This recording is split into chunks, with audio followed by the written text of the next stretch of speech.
যেন ক্ষমতায় এসে গেছে, বিএনপি মনে হচ্ছে যে তাদের কথাবার্তা ক্ষমতায় এসে গেছে। এবং আমার কাছে বিকেলবেলা আমি বলে বলার দরকার, হয়তো আর কেউ বলবে না এরকম, বিকেলবেলা একটা একটা ছোট দোকানের, আর আমাকে তো দুনিয়া মোটামুটি সবাই চেনে, আমি শুয়ে আছি, বললো যে অমুক লোক, একটা ছোট্ট রেস্টুরেন্টের নাম দিলাম, যে আমি তো চিনি না উনি কে।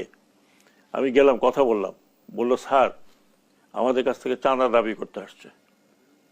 অনেক কষ্ট করে জিজ্ঞেস করলাম কারা, বলে স্যার বুঝে নেন স্যার। তারপরে আমার লোকজন বলল যে এখন বিএনপি ছাত্র দল আর বিএনপি অঙ্গ সংগঠন যা আছে তারা এখন চাঁদা দাবি। আমাকে রিপোর্ট দিয়েছে যে বিএনপির ছাত্র দলের লোকজন বেড়েছে, তারেক ভাই আসবে তার জন্য চাঁদা উঠাইতে হবে।